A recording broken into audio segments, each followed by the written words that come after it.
Good morning, truth. You know, anxiousness is a two-edged sword, sharp on both sides and dangerous if you don't learn how to handle it.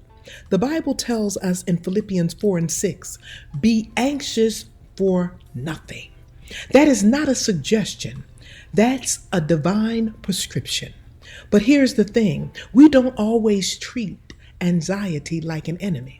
Sometimes we cuddle it like a comfort blanket or wear it like perfume, just a little spritz of worry to get us through the day. But hear me clearly. Anxiousness cuts two ways. Side one of that sword is the I want it now anxiousness.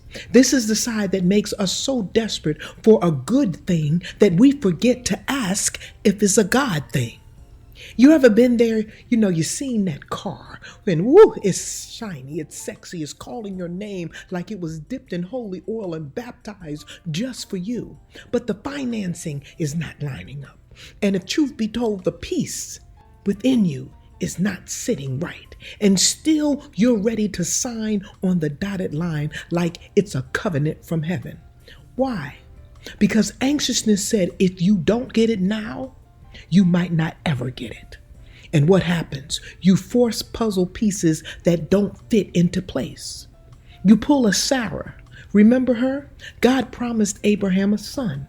But when the wait got too long, Sarah said, let's help God out, and gave Hagar to her husband. Well, we all know how that turned out with all that baby mama drama in the Old Testament. That's what anxiousness does. When we're obsessed with what we want, it pushes us into premature decisions and it delays God's better plan. If we had just waited just one more day, we might have seen the same car for less money with more features and lower miles and less monthly stress. But nah, we wanted it yesterday, and now we're driving with regret in the passenger seat. The side two of that sword is the I'm too scared to move anxiousness. This one paralyzes you, makes you double or triple check everything, keeps you stuck in the what ifs. You pray for open doors, then tiptoe past them because they look too unfamiliar.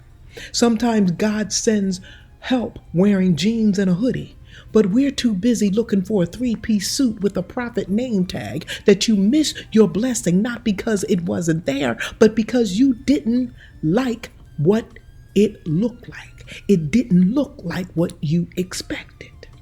Remember Gideon? God told him, you mighty man of valor.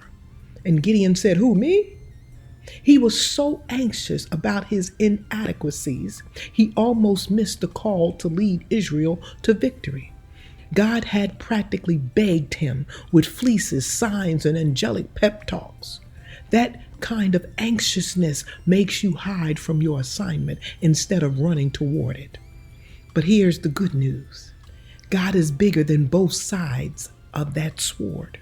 When you're anxious to have it, he reminds you to trust his timing.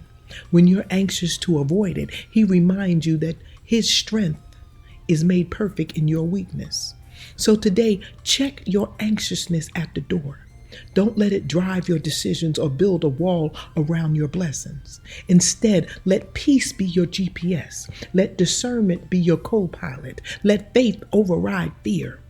Because sometimes the very thing you're anxious about is the very thing God is using to stretch you, to prepare you, to position you. So sharpen your spirit, not your sword, and move with wisdom.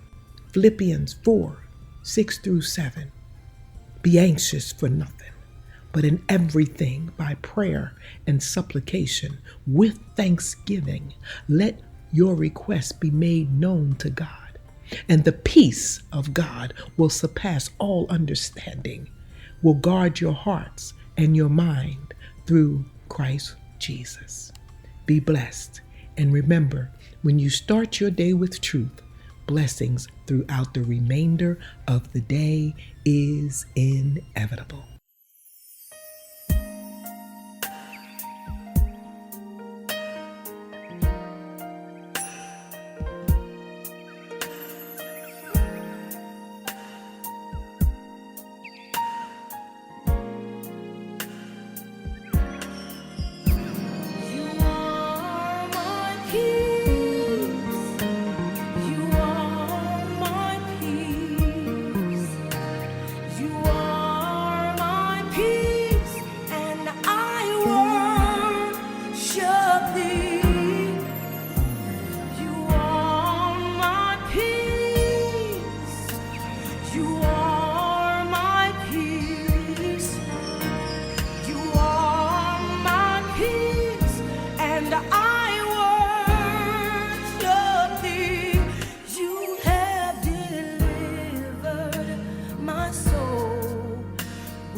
that your word would set me free. If I just keep my mind on thee, you'll keep me in a perfect peace. You are my peace.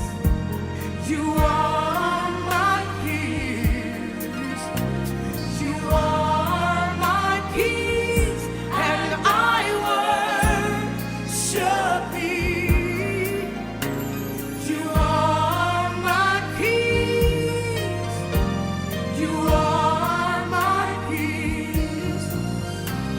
You are my peace, and I worship thee. You have delivered my soul from the snare of the enemy. In the midst of my storm, you held and protected me.